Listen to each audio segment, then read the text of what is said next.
What is up, TW Nation? After another great episode of AEW Dynamite, we got the in-ring debut of Christian Cage. We got a arcade anarchy match, whatever that is. And then we got 4 huge returns on last night's episode. So, in order to find out who the returns are, what I thought of the anarchy match, and of course, what I thought of Christian Cage's in-ring debut. Of course, you got to stay tuned so I can dive into it. But without further ado, I'm Kevin Jones, the Disciples of Wrestling, and let's hop into it.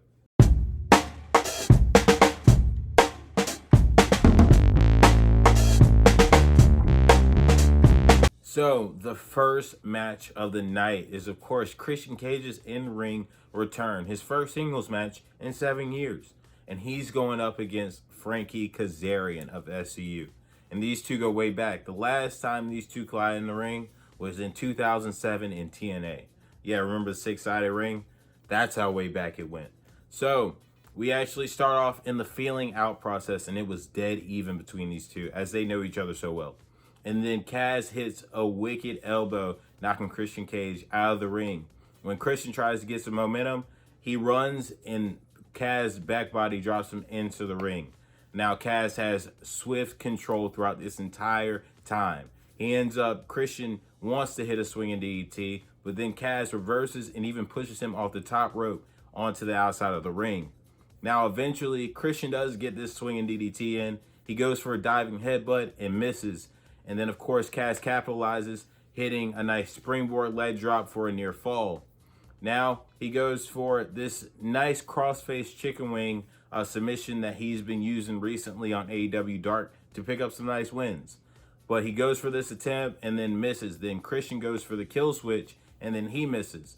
But eventually Christian gets the reverse DDT and he gets himself a near fall. Then he ends up choking Kaz on the middle rope with his feet, going to the outside, slapping Kaz in the face, and then hitting the nice diving European uppercut. Sounds familiar? It's because it's textbook Christian, guys. We haven't seen this in 7 years. Then he goes for a nice frog splash for a near fall. So now we're dead even between these two. These two are going at it. Of course, they go for their finishing attempts again and nothing. Then we end up seeing these two go back and forth for a little while. And then we see Christian end up using Kaz's momentum as he ends up charging Kaz into the ring post, targeting that shoulder.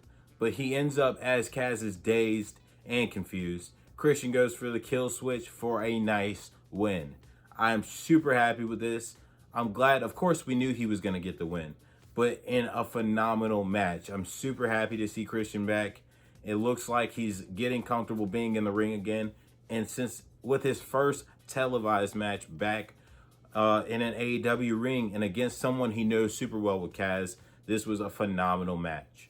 Next up, we have 2 promos. We have the first one from Darby Allin and Sting, where Darby actually talks about how he was happy with the title defense and retention that he had against John Silver last week, and Matt Hardy had no business being out there. He talks about how there was literally no reason on why Matt Hardy even stuck his nose into Darby Allin's business, and him and Sting both sent a warning shot to HFO. And then next up, we got Miss Jade Cargill as she sends another warning shot to Red Velvet, just talking about how Red Velvet is just not ready for her. So next up, we have the exhibition match, where we have Cody Rhodes versus QT Marshall with Arn Anderson as the special enforcer. So we actually got the entire Nightmare family actually out ringside, and we even had, during Cody's entrance, we had Billy Gunn and Mr. Dustin Rhodes accompany Cody. Now, this entire thing was mainly all Cody, even with Cody holding back on numerous occasions where he held back from the crossroads. He held back from even doing the figure 4, and even when he went to go in the clinch, he held back from even kicking him in the face. And even then, he still owned QT. And QT was visibly frustrated as he pushed Cody and slapped Cody in the face to fire up Cody. He even targeted the bum shoulder that Cody has. And even then, he still couldn't do anything. He was so frustrated, he went to the outside and went to go regroup. Dustin looked to even give some coaching tips to QT, and QT just pushed him to the side. When QT came back into the ring, he ends up pushing and striking Arn Anderson and then leaving the ring. As the entire Nightmare family is left confused, we see everyone get into the ring, and as QT is at the head of the entrance, we see 3 of the Nightmare family students just destroy everyone. And when I say destroy everyone, they busted open Dustin Rhodes. They knocked out everyone out of the entire ring. We even see Lee Johnson get power slammed onto the ringside area and from inside the ring. We see QT call one of the guys to end up getting the steel stairs to put on the entranceway, to where he ends up hitting a pile driver on Dustin Rhodes at the top of the steel stairs. He even goes back out and goes to Arn Anderson and targets Arn Anderson's right arm on the ringside area with the barricade. Then we even see QT call for Cody Rhodes and props Cody Rhodes' head by one of the guys to hit him with a steel chair. And of course, that brings out Red Velvet, as there's literally no one left to stop this from happening. She begs QT not to do this, and ultimately QT hops off the steel stairs and all 3 of the guys leave. Now after this, we actually see Red Velvet get interviewed backstage, asking the questions and the actions of QT Marshall. And as this is going on, Jade Cargill ends up attacking Red Velvet and even throws her into one of the production trunks and just leaves Red Velvet laying on the mat. Next, we get another promo, and it is Ethan Page and Scorpio Sky. They're both talking about how Ethan brought the name power and the star power over to AEW, and Scorpio Sky is just sick and tired of being overlooked, as even though he was lost to Darby Allin, he still is the face of the Revolution. And now we see that these two have both joined forces, as they're both tired of being overlooked, and we see these two team up as a debut tag team on AEW Elevation on Monday. Next up, we have the match of Jon Moxley versus Cesaro Bononi. Cesaro is actually accompanied by JD Drake and Ryan Nemeth, as apparently those 3 became a little stable on AEW Dark. Now, during this match, we actually see Cesaro Bononi use his frame to overwhelm Jon Moxley. Now, this actually happens all up until Moxley traps Bononi's left leg in between his shoulder and bicep and comes straight down on that leg, as that becomes the center target throughout the entire match for Mox, even locking him into the single leg Boston Crab. Now, where Bononi ends up getting offense again is when Ryan Nemeth goes to sweep Mox's feet, and Bononi hits a wicked clothesline on Jon Moxley. Now, as this is going on, we see Bononi get more offense in, but we ultimately also see Jon Moxley start to try to chop down Cesaro Bononi, and he actually does it with numerous clotheslines, and then even uses Bononi's momentum against him to hit a nice shotgun German suplex, and then another superplex from off the top rope.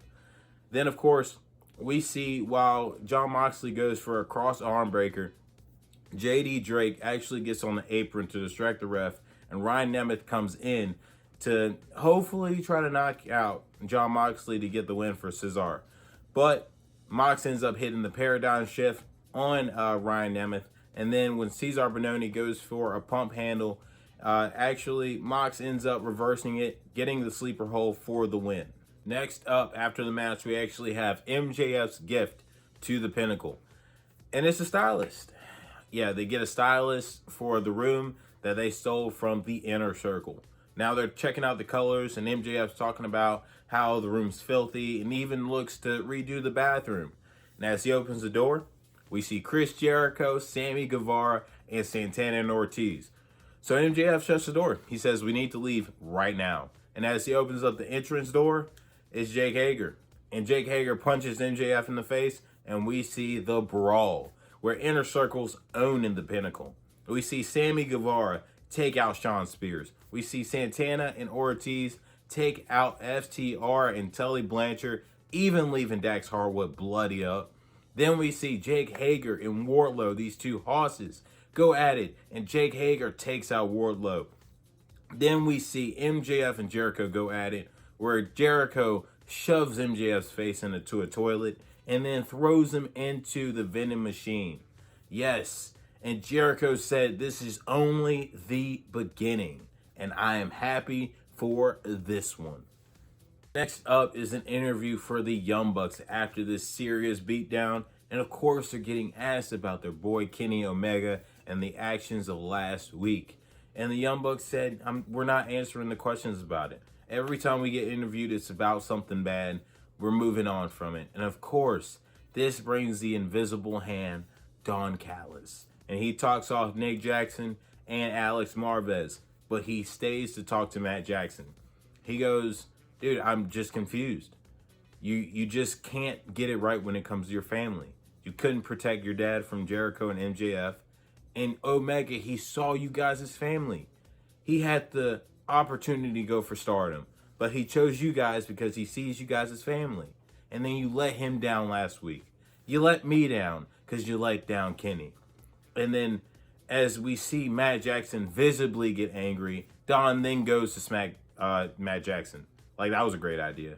And then Matt Jackson just yokes up Don Callis and then just lets him go. And then Don Callis gets just disappointed and then walks off.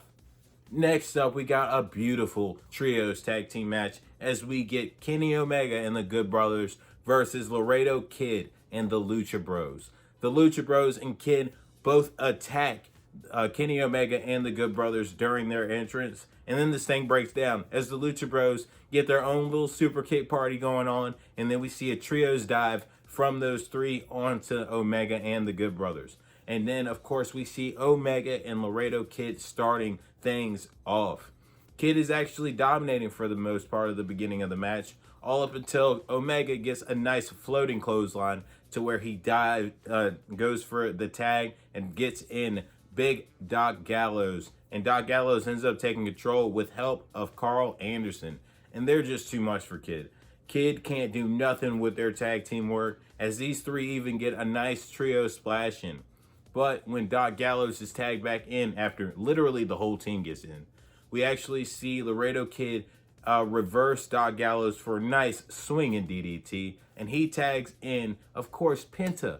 And Penta gets two nice sling blades in. Then we see Rey Fenix go for the rolling cutter.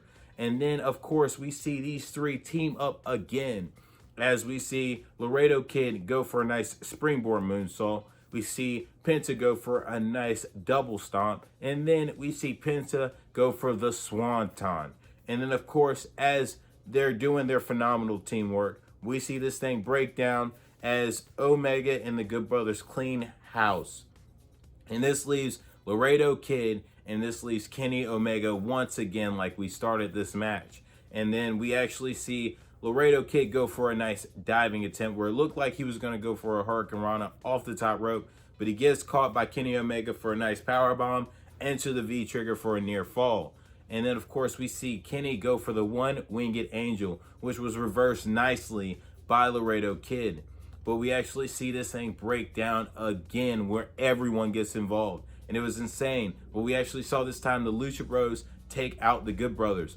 And Laredo Kid gets another nice near fall as he gets assistance from Rey Fenix. But ultimately, we see a V trigger from Kenny Omega and then the one winged angel for the win. Now, after the match, while the guys are celebrating, we see Jon Moxley comes out. And now, John, he don't really care about this 3-1 disadvantage that he's got going on. It looks like he's still going in to fight these guys. And right before he gets into the ring, out come the Young Bucks. Yes, the Young Bucks are backing up Jon Moxley. And as they run into the ring, we see the Good Brothers, Omega and Callis, all retreat. And we find out later on in the show that next week we will be getting the Young Bucks and Jon Moxley versus the Good Brothers and Kenny Omega in trios tag team action. So next up, we have tag team action from the women's division in the AEW roster, where we got Ty Conti, the #1 contender, and Hikaru Shida, the champion for the women's division, against we have the Bunny from The Blade and the Butcher. And then we also have Miss Nyla Rose, and she's accompanied by Vicky Guerrero. The Bunny's accompanied by the entire HFO organization, of course, Private Party, the Butcher and the Blade, and Matt Hardy himself. And then we have Miss Hikaru Shida and Tai Conti accompanied by the entire Dark Order. Now, starting off, we see these four ladies brawl, and Nyla Rose even pushes the bunny to the side and takes out Shida and Conti. But Conti and Shida end up taking control when Nyla ends up tagging in the bunny, where actually we see Shida get a nice assisted judo throw on the bunny. But we actually see, as Shida's on the outside of the ring, we see Matt Hardy distract her and Nyla Rose take her out. And they're in control for a little while, all up until Miss Tai Conti gets the hot tag. And she goes crazy on the bunny when she does the judo throw, the bicycle knee strike in the corner. And then we see her even stare down Matt Hardy on the outside and hit a nice backbreaker. Matt goes to approach Conti, and then everything breaks down when HFO and the Dark Order go at it on the outside. Now we bring this thing back into the ring where we see Conti hit the bunny with the floating tie. When we actually see her end up getting a near fall with the breakup of Nyla Rose. Now with that, we actually see Shida take out Rose, and then we see Shida go for a dive from the top rope onto everyone, taking them out, but they all catch her. So Tai Conti, of course, goes to the top to assist Miss Hikaru Shida, and she dives, taking everyone out. But left in the ring is the bunny, and she has grabbed Miss Hikaru Shida's kendo stick. She grabs it, and then off of the distraction from Vicky Guerrero, the bunny hits Tai Conti and then hits into the rabbit hole for the win, picking it up for her tag team. So after a big win picked up by the bunny in her first match in the AEW's women's division, we now have the main event, and it is Arcade Anarchy. Yes, it is the Best Man Miro and Kip Sabian, accompanied by his nice, beautiful wife now, Miss Penelope Ford, against the Best Friends, Orange Cassidy and Mr. Chuck Taylor. And when I say this was a match, this was a match. This is the first time we've seen an arcade archery match. Anarchy. I said archery. I meant anarchy. But this thing breaks down as we get Miro literally dominating. He does that a lot during this match, but he dominates in the beginning, taking out Chuck Taylor in the beginning because these guys run into and they start the brawl even before the bell rings. And then we see, yeah, like I said, Miro takes out Chuck Taylor. He dominates this man. Chuck Taylor got no offense, zero offense in the ring in the beginning. Then we go to the outside in the crowd area where we got ourselves these nice arcade games on both sides of the ring, where we actually get Mr. Orange Cassidy taking out Kip Sabian, even taking the little mallet, from the whack-a-mole. Yeah, he whacked that mole, Kip Sabian, all up until, of course, Miro takes out Orange Cassidy himself, and even taking the little mallet that Orange Cassidy had and whacking Mr. Orange Cassidy. Then he takes Orange Cassidy into the ring and then does the exact same thing that he was doing to Chuck Taylor. He did the exact same thing. He even took one of the barricade frames, he placed it right, and then he went. It looked like Orange Cassidy and Chuck had him. It looked like it. They were going for a double, suplex. And I guess Miro was too heavy, right? He a little too strong. He big boy. So he took Orange Cassidy. He threw him. He literally threw him. And then tased Chuck Taylor, and he suplexed Chuck Taylor instead. Yeah, that happened. So we actually see the Best Friends eventually get in some tag team work, where we actually saw Chuck Taylor end up diving off of one of the arcade games. It was the Mortal Kombat. As you know, we promoting over here for this new Mortal Kombat movie that's coming next month. Yeah, it's finna be bomb.com. But we actually saw Chuck Taylor as he goes for a dive onto Miro from the outside. And we see them grab everything. Chuck Taylor took a steel chair and whacked Mr. Miro. We see Orange Cassidy go up into this beautiful wall of things that was on the outside of the ring by the entranceway, where Orange Cassidy grabs a trash can top. He hits Mr. Miro, and then we see Chuck go and get a kendo stick, and he hits Miro. Then they both take the same little barricade frame that Chuck got suplexed on, and they take out Miro off of that. And then they learned a lesson. They threw everything on this man, even putting one of the arcade games on him. It was the whack-a-mole one. Then they go for a pin with both of these two on top of everything. But Kip Sabian comes from the save as he bodies this whack-a-mole game to knock out Mr. Chuck Taylor. Now, of course, the best friends, they not finna take this. But apparently Kip Sabian could take out two people. And he took Mr. Orange Cassidy in this wall. This is a wooden wall, right? And I'm sorry about my sweat stains. But he takes out this wall, and he actually put Orange Cassidy through the bottom of it by kicking his head in, literally. And then Chuck Taylor's left. But Chuck Taylor gets in a little bit of offense, and he grabs this nice little teddy bear off of the wall, this beautiful wall. And he actually rips it open in his Legos.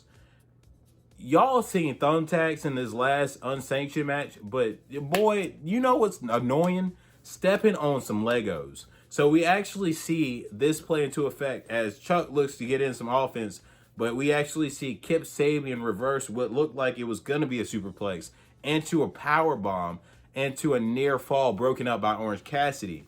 Now, while this is going on, we actually see Orange Cassidy hit the beach break and then the orange punch for near fall. Actually, while Aubrey Edwards was in the middle, she was about to hit 3 off of that orange punch, but Penelope 4 drags out Aubrey Edwards. Orange Cassidy comes out. She lows blows Orange Cassidy, takes her little belt, looks like she's about to hit the belt, and then long behold, our second return of the night, Miss Chris Statlander. We ain't seen her in almost 6 months. She ends up knocking one of the glass pieces off of one of these games. It was the grab game. The one that you got the grab hand to pick up the stuffed animal that everyone messes up. That one. She breaks out of that one, then ends up hitting her driver onto the air hockey table, taking out both of them. Then we get, of course, Miro. Miro back up, and he dominated again. He actually took both best friends this time. It won't just Chuck or just Orange Cassidy by themselves. He took both of them and actually dominated them too. And then looked like he was about to put them through some tables. And then a van comes up. It's a white little van, and then we see Sue. It is Trent Beretta's mom, Sue. And lo and behold, coming out of the slide door, you know what I'm saying? It's Trent. Trent comes out, and he looks to help his two best friends and goes after Miro. And then Miro, he just built different because he takes out all 3 of these guys and then goes after Mama Sue. And as he's going after Mama Sue, Trent ends up coming to the aid of Mama Sue and takes out Miro on top of the hood. And then Miro had this nice little setup with this table. And Trent ends up spearing Miro through it, taking him out, leaving Kip Sabian on the stage. And he didn't see everything that's going on at this point. And Kip won't no part of this. And as he turns around, Mr. Chuck Taylor gets him up and goes for a nice power slam going through the stage. And this ends up with a win. And we see all 4 of these people come into the ring. They do the best friend hug because you got to give the people what they want. And they thumbs up Miss Sue from in the little drive-through area at Daly's place.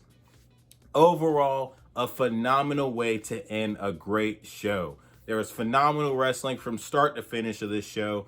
I loved Christian Cage's debut. It was a great match. One of my DW top 5s already. Then we saw 2 other phenomenal matches with this trios tag team match between Laredo Kid, the Lucha Bros, against the Good Brothers and Omega.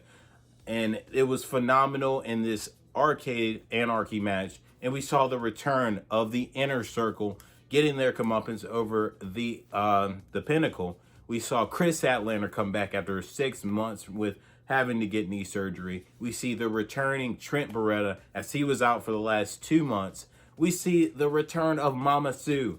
It was phenomenal. I love this episode of AEW. So you know what time it is. Hit the thumbs up button if you guys liked it. Hit that share button. If you want to keep up with what we got going on, definitely hit the subscribe button. I've been talking way too long in this tape. It is 7:40. I have no idea how long this is about to be. But definitely check out Jordan's NXT recap. And until next time, I'm Kevin Jones, Disciples of Wrestling. Peace.